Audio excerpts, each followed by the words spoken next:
All right, my people, we got rectangles, and they're very, very important properties.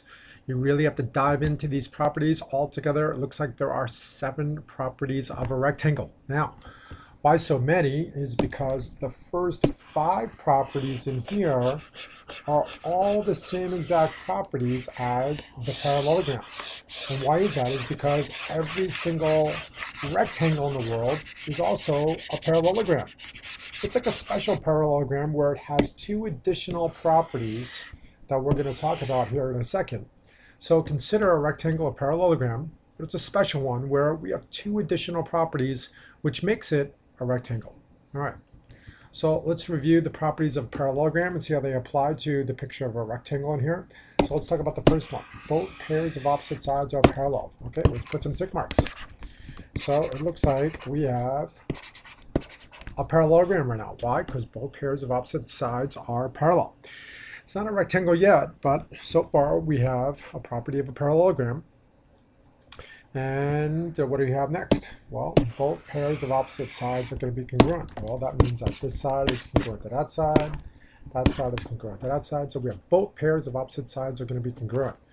What else do we have? Well, both pairs of opposite angles are congruent. Well, meaning this angle on here is congruent to that one in there, and this angle on here is going to be congruent to that one in here. Well, that's true, but I'm going to erase those tick marks just for now.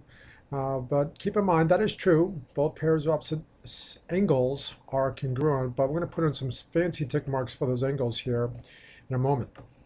The next one is talking about consecutive interior angles are supplementary. Let's just highlight the consecutive interior angles. These 2 are consecutive interior angles. These 2 are over here, and also those are all consecutive interior angles as well. And what do we know? All those angles, just like a parallelogram, they're going to be supplementary as well.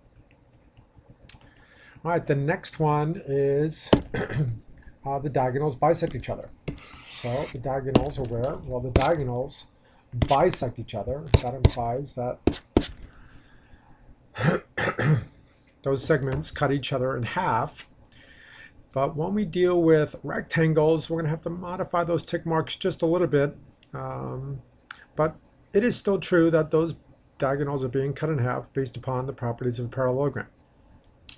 So tentatively, I'm going to erase those tick marks as well, and I'm going to dive into our last 2, which really make this a rectangle. And what do we know? All 4 angles are 90 degrees. And so we put the proper tick marks in for those 4 angles to be 90 degrees. And what else is true? We still have the opposite angles being congruent, and we still have consecutive or same side interior angles being supplementary all at the same time. But specifically for a rectangle, all those angles have to be 90 degrees. All right. And what is the last one we're going to dive into as well? Well, all the diagonals in full are congruent. So if this diagonal is now congruent to that one, and combine it with the information that they were being bisected before, if I put a 1 and a 1 tick mark there, then that means this side and this little segment in here, they're going to be 1 tick mark and 1 tick mark as well.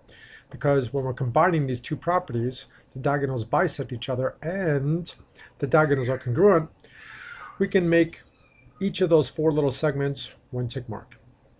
So that covers the 7 properties of a rectangle. And I just want to take this one step further, and this is because in a rectangle with our diagonals we have all sorts of triangles, and I want everyone to start analyzing the types of triangles we have.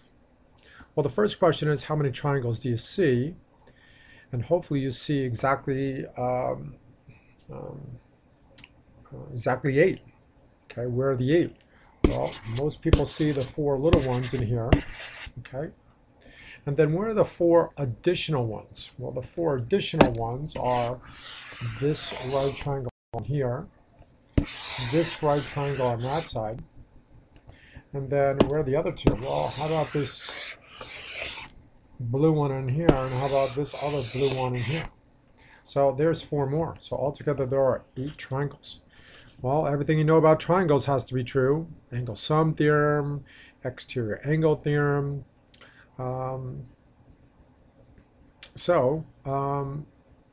Let's analyze the triangles a bit further. Of the 8 triangles, ask yourself right now, how many of them are isosceles? Keep that in mind. So I'm going to write this over here. How many of these triangles are isosceles? Keep in mind how many triangles are right triangles. Keep in mind how many of these triangles are congruent triangles as well. So I'm going to highlight some of the triangles that are isosceles. Let's do that. Well, this blue triangle down here, that is an isosceles triangle. And think about all the properties of isosceles triangles right there. And another one that's isosceles, I don't see a ton of them out here. This one is isosceles as well. And why did I make that blue and blue? Well, if you notice, those 2 triangles are congruent for a number of reasons. Side, side, side, side, angle, side, so many. So not only they're isosceles triangles and all the properties of isosceles, they're also congruent triangles. Well, there's 2 more isosceles triangles that I want you to see, and it's this triangle over here. If you notice, that one is isosceles, and so is this one right here. So these are the non-overlapping triangles right here that I've highlighted, the 2 blue ones and the 2 yellow ones. And notice the 2 blue ones are isosceles and congruent, and if you take note, the yellow ones are not only they're isosceles, they are congruent as well. So I mentioned the phrase non-overlapping, or let's call it the smaller ones, so to speak. They have the properties of being isosceles and congruent. The opposite ones are congruent. And let's keep that in mind as we discover properties about the rhombus as well. But we're going to focus on 4 more triangles that we haven't highlighted and talk about how they're related to these concepts over here. I'm going to do that right now. Ask yourself, what type of triangle is that? Well, that one is no longer isosceles right there, but it is a right triangle. And what's another one we see? Well, this one right here. That one is a right triangle as well. You notice that's the right angle. And we have 2 more triangles. Where are they? Well, this yellow one way up here, that one is a right triangle as well. And we have 1 more triangle, and where's that one going to be? That's going to be, where is it? It's this green one right there, with that as the right angle. So the overlapping triangles are really, really intense. All the overlapping triangles turn out to be right triangles, not isosceles. And all 4 of those overlapping triangles are also congruent. So summarize, what do we know? The non-overlapping triangles, meaning the little ones in here, they are isosceles and congruent. The opposite ones are congruent. And the overlapping ones, they are all right triangles, and all 4 of them are congruent, and they're the overlapping ones. So once we have these 7 properties of a rectangle, it's not just a rectangle anymore. These diagonals create all sorts of triangles, and they bring to life so many concepts that we've discovered before. So as we explore more rectangles, you're going to see those concepts come to life. But it's really important at this stage that you really know the rectangle's properties inside and out, and make sure you have a good understanding that the first 5 are not unique to a rectangle. Those 5 properties are the properties of a parallelogram, and then the rectangle only has 2 additional properties, which makes it a rectangle. All right, check out the next video.